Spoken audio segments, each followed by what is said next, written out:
새날을 여는 새벽 말씀 나눔입니다. 오늘은 2024년 4월 25일 목요일이고 말씀을 전하는 저는 강민 목사입니다. 오늘 우리가 함께 나눌 말씀은 로마서 14장 7절로부터 12절입니다. 우리 중에 누구든지 자기를 위하여 사는 자가 없고 자기를 위하여 죽는 자도 없도다. 우리가 살아도 주를 위하여 살고 죽어도 주를 위하여 죽나니 그러므로 사나 죽으나 우리가 주의 것이로다. 이를 위하여 그리스도께서 죽었다가 다시 살아나셨으니 곧 죽은 자와 산 자의 주가 되려 하심이라. 내가 어찌하여 내 형제를 비판하느냐? 어찌하여 내 형제를 업신여기느냐? 우리가 다 하나님의 심판대 앞에 서리라. 기록되었으되 주께서 이르시되 내가 살았노니 모든 무릎이 내게 꿇을 것이요 모든 혀가 하나님께 자백하리라 하였으니라. 이러므로 우리가 각 사람이 자기 일을 하나님께 짓고 하리라. 로마서 14장 7절로부터 12절입니다. 평소에 신앙에 대해 표현을 강하게 하시는 분들이 있습니다. 가령 오직 하나님의 영광을 위하여 이 한 목숨 기꺼이 바치겠다. 오직 주님이 원하시는 대로 내 삶 전체를 다 드려. 이런 같은 말들입니다. 기도 중이나 찬양 중에 서슴지 않고 이런 고백들을 합니다. 그런데 우리는 압니다. 이렇게 말한다고 해서 실제로 그렇게 산다라는 의미가 아니죠. 그냥 그런 마음으로, 그런 각오로 하나님 앞에 서겠습니다 정도로 우리는 이해합니다. 오늘 본문에도 얼핏 보면 그런 종류의 고백이 담긴 듯한 말씀이 등장합니다. 바로 14장 7절과 8절입니다. 우리 중에 누구든지 자기를 위하여 사는 자가 없고 자기를 위하여 죽는 자도 없도다. 우리가 살아도 주를 위하여 살고 죽어도 주를 위하여 죽나니 그러므로 사나 죽으나 우리가 주의 것이로다. 사실 사람들과 신앙의 대화 중에 이런 구절이 나오면 이제 대화는 끝나죠. 이런 고백 뒤에 무언가 이제 토를 다기 시작하면 토를 다는 순간 신앙도 믿음도 없는 사람들이 되어버리기 때문입니다. 그런데 오늘 본문을 정확하게 말씀드리면 신앙의 강도를 표현하는 구절이 아닙니다. 내 믿음을 과장되게 표현하는 게 아니라는 겁니다. 인간이 하나님을 위하여 산다라는 말은 사실 오해가 많이 되는 표현입니다. 우리는 하나님을 위할 수 없습니다. 모든 관계에서는 큰 자가 작은 자를 위하고 많이 가진 자가 적게 가진 자를 위하고 힘 있는 자가 연약한 자를 위합니다. 그런데 그 반대는 사실 찾아보기가 어렵습니다. 스승과 제자의 관계에서 스승이 제자를 가르치는 것이지 제자가 스승을 가르칠 수는 없습니다. 이렇듯 하나님과 우리의 관계에서도 하나님이 우리를 위하는 것이지 우리가 하나님을 위할 수 없습니다. 어제 읽은 말씀 4절에 하나님이 주인이고 하나님께 하인이 있다라고 했습니다. 주인과 하인, 주인과 종의 관계에서 주인이 종을 위해 주는 겁니다. 여기에서 의미는 이제 종은 주인에게 철저하게 복종해야 한다라고 말하는 게 아닙니다. 바울도 그런 관점에서 주인과 종의 관계를 들어 하나님과 우리와의 관계를 설명하지 않습니다. 바울이 설명하고자 했던 건 성경이 우리에게 주장하고자 하는 건 주인은 종을 책임져야 한다는 말입니다. 다시 말해 하나님이 우리를 책임지신다. 그런 관점에서 말씀을 전하고 있는 겁니다. 주인인 내가 책임지지 않으면 종은 죽을 수밖에 없으니 한순간도 종을 돌보는 일에 있어 소홀히 하지 말라. 종을 돌보고 보살피라 라는 의미입니다. 하나님이 그렇게 너희를 보살핀다라는 의미입니다. 주인에 의해 종이 삽니다. 하나님과 우리의 관계가 그것입니다. 하나님 없이 우리는 살 수 없기에 하나님은 언제나 우리를 돌보시고 살피시는 겁니다. 그리고 그 결과 하나님에 의해 우리가 사는 겁니다. 로마서 14장 7절과 8절의 말씀을 의역하면 우리의 주인은 하나님입니다 라는 말씀으로 의역해낼 수 있습니다. 그리고 하나님이 주인이시다라는 의미는 하나님께서 우리의 생과 사를 휘어잡고 하나님 마음대로 하신다라는 뜻이 아니라 우리는 하나님께 소속되어 있기에 하나님이 우리의 주인이고 소유자고 책임지고 보호자고 관리자기에, 그래서 누군가 우리를 해하려면 우리의 주인된 하나님을 이겨야 하고, 그리고 하나님이 세상 모든 것의 주인이시고 창조자이시기에 그 어떤 누구도 하나님을 이길 수 없으니 이제 우리는 절대로 해함을 받지 않는다. 우리는 하나님 안에 철저히 보호받는 존재다라고 이야기하는 것이 바로 우리가 읽은 7절과 8절에 담겨있는 의미라는 겁니다. 그렇습니다, 여러분. 어제 말씀에서 제가 강조한 게 있습니다. 다른 사람을 시비 삼지 말라라는 겁니다. 왜냐하면 하나님이 그를 돌보시고 계시기 때문입니다. 각 사람은 다 자기가 정한다고 이야기했습니다. 그런데 바울은 그것마저도 하나님 안에서 이루어지는 일이라고 말하고 있습니다. 하나님이 그 사람을 보고 계시며 용납하고 계시며 기다리고 계시며 또한 그 사람을 지금 선용하고 계신다. 마치 각 사람이 자기의 결정대로 자기의 의사대로 사는 것 같지만 결국 하나님에 의해 살게 되는 것이다 라고 바울은 이야기하고 있다는 겁니다. 하나님이 우리의 주인 되시며 우리의 주 되십니다. 하나님은 단지 권세로 권위로 주인과 종의 관계를 우리와 맺으신 것이 아닙니다. 원래 하나님은 우리의 창조자이시며 모든 우리의 주인이십니다. 하지만 우리가 하나님을 떠난 적이 있습니다. 스스로 떠났기에 하나님은 떠난 우리를 내버려 두셔도 됩니다. 그런데 하나님은 주인이시고 하나님은 우리의 책임자 되시기에 떠난 우리를 그냥 버려두지 아니하시고 찾아오셨습니다.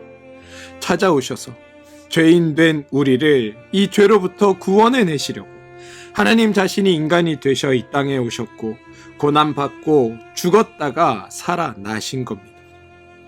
하나님은 우리를 한순간도 포기하신 적이 없습니다. 하나님은 우리의 주인임을 하나님 스스로 놓으신 적이 없습니다. 비록 죄인일지라도 하나님께 속한 자이기에 거룩한 자가 되도록 하나님이 우리를 죄의 소속에서 하나님의 소속으로 죄의 종에서 하나님의 아들, 딸로 삼아 주셨습니다. 성도가 되게 하여 주셨습니다. 주인으로서의 책임과 역할을 다 하고 계신 겁니다. 우리를 하나님의 자녀답게 죄인에게서 놓이게 하시려고 친히 죽으셨다가 살아나신 분이 결코 우리를 방관하거나 내버려 둔 채 아무렇게나 막 살도록 버려두지 않으신다는 겁니다. 9절 후반부에 곧 죽은 자와 산 자의 주가 되려 하심이라 라고 고백하고 있습니다. 하나님은 언제나 우리의 주인이시며 그 책임을 감당하십니다. 우리가 하나님께 대하여 죽었을 때에도 우리의 주인이시며 우리를 살려내시어 성도 되게 하시고 여전히 우리의 주인으로서 돌보심과 책임을 감당하십니다. 로마서 14장 1절에 믿음이 연약한 자, 그리고 4절에 남의 하인이 이젠 10절에 형제로 등장합니다. 내가 어찌 내 형제를 비판하느냐? 어찌하여 내 형제를 업신여기느냐? 로마서 14장 10절은 형제 일에 간섭하지 말라 이런 의미가 아니라 하나님의 역할, 하나님의 일하심을 기대하라라는 겁니다. 간혹 성도 중에 옆에 있는 성도의 어리석음을 답답해하는 심정을 넘어 그 사람을 그냥 두고만 계시는 하나님을 오히려 답답해하는 분들을 볼 때가 있습니다. 마치 하나님이 옆 사람의 사정을 모르고 계신다고 생각해서 중보 기도를 통해 자세하게 그 사람의 사정을 보고하기도 합니다. 그런데 성경은 하나님이 그 사람을 내버려 두는 것이 아니라고 지금 말하고 있습니다. 우리는 그 사람에게 행하실 하나님의 일하심을 기대하면 됩니다. 10절 후반부를 보시면 우리가 다 하나님의 심판대 앞에 서리라 라고 고백합니다. 여기서 심판대라고 나와 있으니까 하나님이 우리를 죄대로 심판하실 것이라고 판단하지만 그것이 아닙니다. 우리가 다 말씀대로 주님 앞에 서게 될 것이다. 주님 앞에 서는 일들이 우리 모두에게 있을 것이다라고 이야기하고 있다는 겁니다. 그러면서 11절에 이렇게 이야기합니다. 주께서 이르시되 내가 살았노니 모든 무릎이 내게 꿇을 것이요 모든 혀가 하나님께 자백하리라. 여러분, 이 말씀을 통해 주님은 뭘 얘기하고자 하시냐면, 하나님은 내가 살아있다라고 말씀하고 계시고 선언하고 있다는 겁니다. 나는 살아있는 하나님이다. 나는 단지 살아만 있는 것이 아니라 너희를 위해 지금 너희를 살피며 보살피며 너희를 위해 일하고 있다라고 말씀하고 계시는 겁니다. 하나님은 우리를 보고 계시고 우리의 수준과 상태도 누구보다도 잘 알고 계십니다. 우리에게 필요한 조치를 이미 취하고 계시며 그 일을 우리 앞에 진행하고 계십니다. 그리고 하나님의 일하심의 그 결과가 하나님께 자백하리라. 다시 말해 하나님께 감사의 고백과 찬양을 드리리라 라는 겁니다. 사랑하는 성도 여러분, 모든 사람은 결국 하나님의 심판대 앞에 서게 될 겁니다. 그리고 그때 모든 우리는 이곳으로 인도해 내신 하나님께 감사와 찬미를 올려드리게 될 겁니다. 지금 엉뚱한 짓을 하는 것 같은 그 사람도 결국은 하나님의 은혜로 말미암아 하나님 앞에 서서 하나님을 찬미할 것입니다. 지금 교회를 떠나 있는 것 같은 그 사람도 결국은 하나님 앞에 서서 하나님께 감사의 고백을 드리게 될 것입니다. 하나님이 각 사람을 하나님을 찬미하는 사람으로 하나님께 감사의 고백을 드리는 자들로 만드시겠다고 오늘 우리 가운데 말씀하고 선포하십니다. 우리는 이 말씀을 믿고 살아계신 하나님을 바라보며 내게 은혜 베푸시는 하나님께 감사와 찬미를 드립시다. 그리고 각자 마음으로 믿음으로 기도하는 그 대상들도 언젠가 하나님의 인도하심과 일하심으로 인하여 말미암아 하나님 앞에 주님을 찬미할 것을 기대하며 그 일을 이루실 주님께 감사의 노래를 드립시다.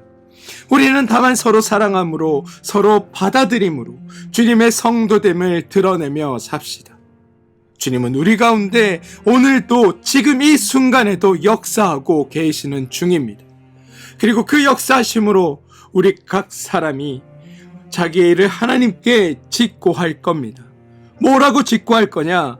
나에게 이런 은혜를 베풀어 주셔서, 나를 구원해 주셔서, 나를 하나님의 자녀 삼아 주셔서, 나의 삶에 이런 은총으로 인도하여 주셔서 주님, 그것으로 말미암아 내가 오늘의 나됨을 고백합니다. 그것으로 말미암아 내가 오늘 이렇게 살아 있습니다. 그것으로 말미암아 내가 주님 앞에 이렇게 서 있습니다. 그것으로 말미암아 내가 구원받은 존재가 되었습니다. 오늘 나의 나됨은 다 하나님의 은혜입니다라고 직고하게 될 겁니다. 저는 그 일이 오늘 우리 가운데, 여러분 삶 가운데 온전히 나타나고 드러나게 되길 소망합니다. 여러분, 성도는 하나님의 일하심과 돌보심과 살피심으로 살아가는 존재입니다.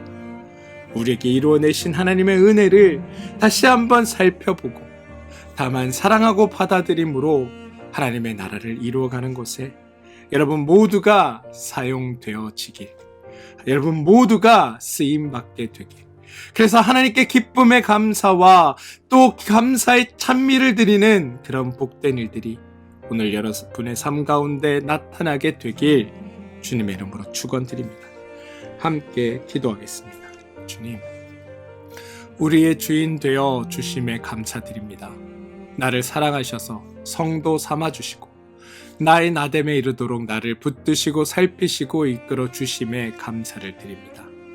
늘 주님께 감사의 고백과 찬미를 드리는 삶이 되게 하시고 하나님으로 인해 감사 넘치는 고백을 드리는 우리 모두가 되게 하여 주시옵소서. 예수님의 이름으로 기도합니다. 아멘.